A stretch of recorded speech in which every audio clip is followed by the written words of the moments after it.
So as you're going in,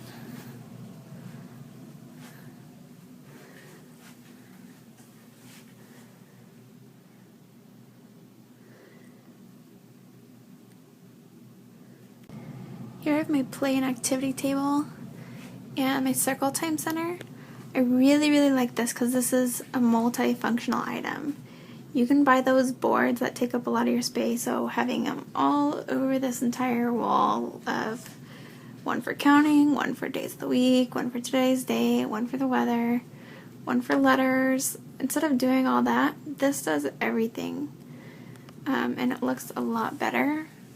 So yeah, as today's day of the week, the letter and what goes with it, rhyming, colors, shapes, counting, the weather, and little pockets for everything too. So I really recommend this for anyone who has young children that they're trying to teach. When organizing children's toys, you want to make sure that it's easily accessible. If you're putting like all their toys up there and they can't reach it, you might as well not keep the toy if they can't play with it or if they can't easily access it. If they have a lot of something, I'll put them in these bigger bins down here, and I put these tabs on here. You can actually slide these out if you change what's in there. You can rewrite the name so they know where things go. If you want, you can get the bigger ones and put a picture of what the item is that should be in there. Here's some more bins, and these have little pockets where you could put what's in each bin. So you can label them.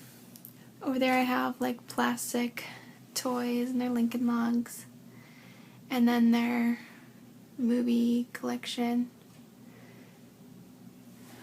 Up here I have like different learning stuff. This has the little cards where you can teach them words and stuff. You'll want to categorize your children's toys into different bins and not put them in a big chest or bucket that you just throw it all in, because then they'll never play with the ones at the bottom. They can't really see everything that they have.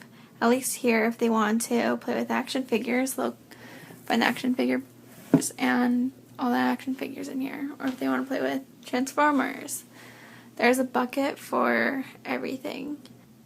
You'll want to go through your children's toys regularly. When they get a new toy, they gotta get rid of a toy.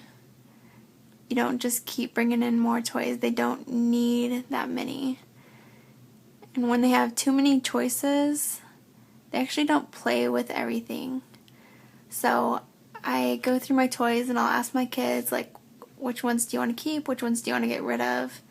And amazingly, some that I think that they're going to want to keep, they end up wanting to get rid of. So just go through them because they might not want to play with them anymore.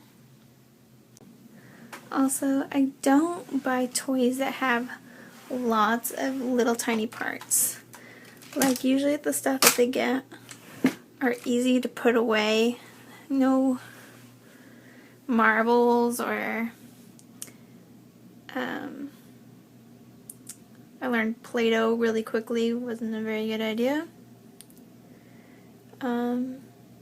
Just anything with lots of parts or huge items.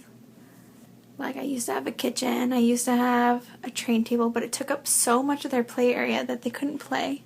Now I have this whole area over here where they can play over there. So I'm very cautious now, like when I buy toys. If it's easier to put away, I'm more than happy to get it for them. On this top shelf, I have all my games. And I put those at top, that way my kids can't reach them. So if you don't want your kids to reach, put it at top, and then all their toys can go down at the bottom.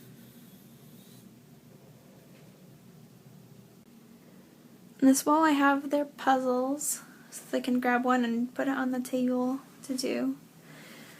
And then each of these bins holds a different item, so they can grab one of the bins. And I have a bean bag in here. Sometimes I'll just sit on here, and if they just let them play, they can pick whatever toys, and at least I can monitor them more closely if I'm in here with them, rather than just letting them in here by themselves. Then you'll have lots of missing toys because you might not know where they went. Or broken toys, they might step on them because they'll probably grab everything out of the bins. I hang my keys up and lock the door to this playroom because if I left it open, my kids would totally destroy this. And it helps keep your house clean if you kind of lock them out of the playroom. When they want to play with something, they can grab a bin or two, or pick whatever toys that they want to play with, and when they're done, they bring it back and they can play with another toy.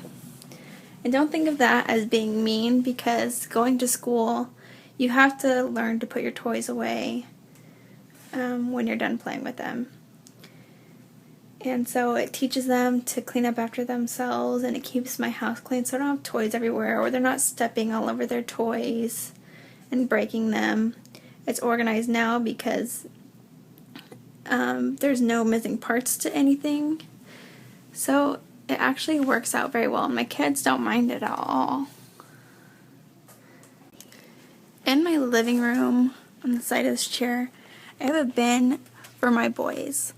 And they can put whatever toys they want in here that will fit and play with them.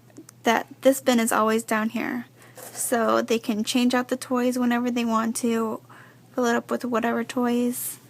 But this will always be here, and then if they want to grab a couple more toys upstairs, they can play with them, but the ones upstairs they'll have to put back, or they'll have to exchange it with one of the toys in here. And this has handles on it as well, so they can carry this upstairs and put new toys. So